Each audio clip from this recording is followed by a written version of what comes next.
Bismuth de Livia Asset Management. Bonjour, merci d'être sur notre plateau pour répondre à des questions essentielles. On commence tout de suite? Absolument. Alors, quels sont vos thèmes de gestion et surtout les opportunités pour l'année 2018, Pierre? Donc pour 2018, en tout cas pour ce début d'année, nous avons identifié 3 thèmes de gestion principaux.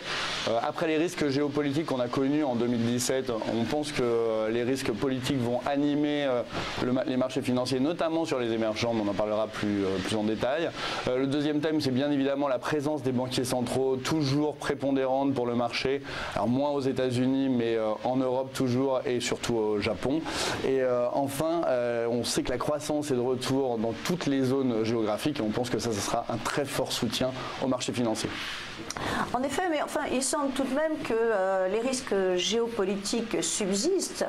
Oui, alors effectivement, on peut bien évidemment parler de la Corée du Nord et de la Corée du Sud, mais on a vu quand même une détente assez spectaculaire, hein, puisqu'on a eu une rencontre des dirigeants nord. Le fameux check-Inde qui... Exactement, et on a eu Kim Jong-un qui a déclaré vouloir envoyer des athlètes aux Jeux Olympiques en février.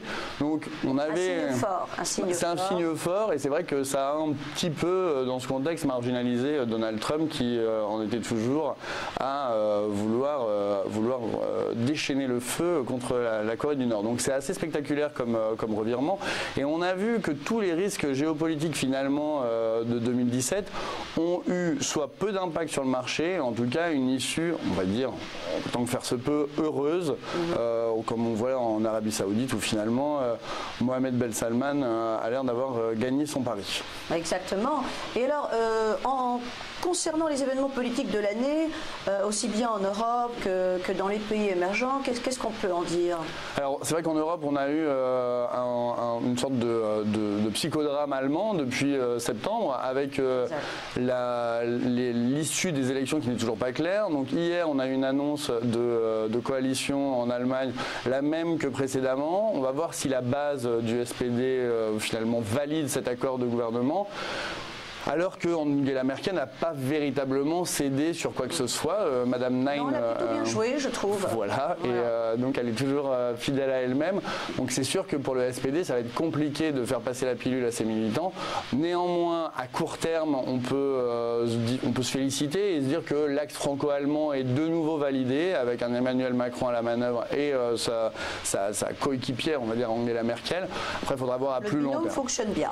Le binôme fonctionne bien. On va voir si cette coalition dure réellement 4 ans ou si ça va être plus dur pour Angela Merkel que précédemment.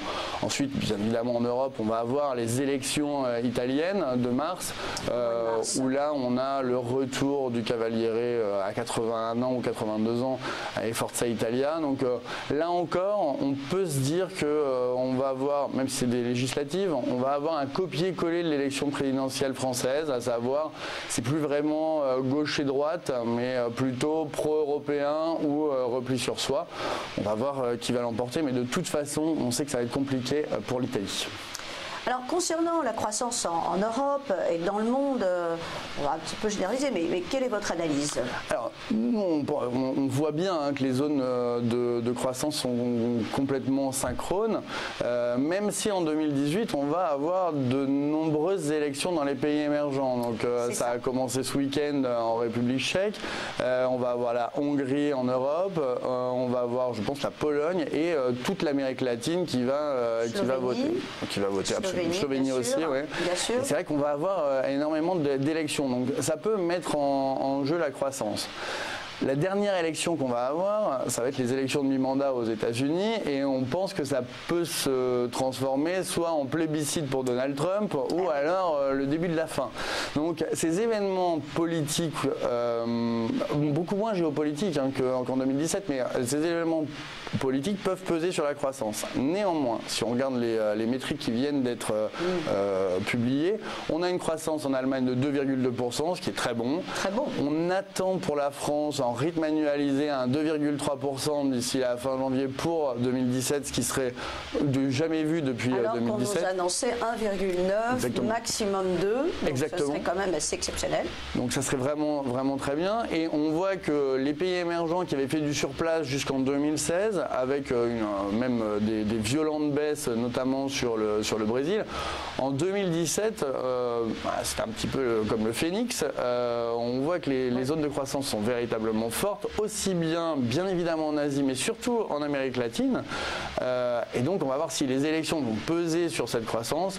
Néanmoins, en ce début d'année, on peut se dire quand même que l'horizon est relativement dégagé. Voilà, on est plus serein effectivement que l'année dernière à cette même période. Absolument. Où effectivement on était dans des périodes aussi de présidentielles où tout était un peu attentiste en fait. Oui, alors en France, c'est vrai, on a eu beaucoup de rêves, notamment anglo-saxons, qui nous prédisaient une forte poussée du Front National qui a eu lieu, mais en aucun cas on a vu que le pouvoir était à portée de main pour le moment en tout cas. Effectivement. Alors, voyez-vous des conséquences sur les marchés des matières premières ou des taux, par exemple? Alors, vous en avez parlé dans les titres. On peut citer le baril de pétrole qui finalement est sorti de sa bande de fluctuation 45-55 $ pour finalement sur le WTI atteindre les 63 $. Donc ça, c'est un signe quand même qui ne trompe pas sur la bonne santé de l'économie mondiale. C'est vrai qu'on avait craint entre 2014 et 2016 une récession mondiale, puisque le pétrole avait atteint 25 $ le baril. Là, on est quand même on flirte les 70.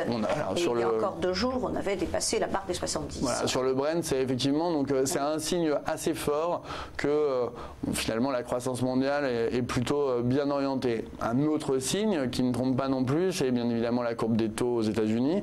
La courbe des taux qui s'est fortement aplatie avec une remontée pour la première fois depuis la crise financière de 2008, un 2 ans américain qui repasse la barre des 2%, une Fed toujours à la manœuvre qui remonte ses taux très progressivement, on va avoir un changement. Assez faiblement quand même, on est quand même dans la lignée de Janet Yellen.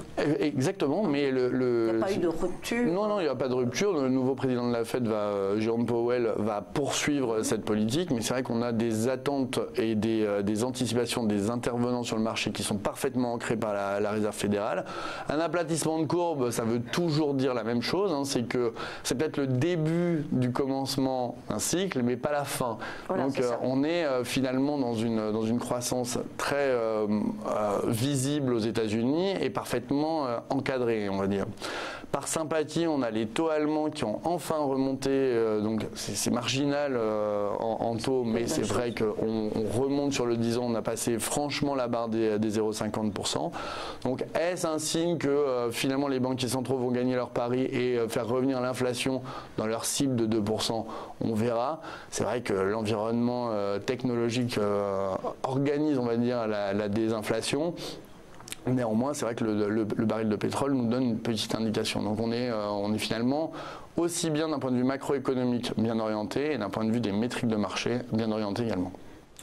Alors ça, pour conclure, quel est pour vous, le positionnement de vos fonds de cette année à Myria Asset Management? Alors vous l'aurez compris. Donnez-nous quelques conseils. Vous l'aurez compris, Lisa, on est assez constructif en ce début d'année. On pense que les actifs risqués sont bien évidemment à privilégier.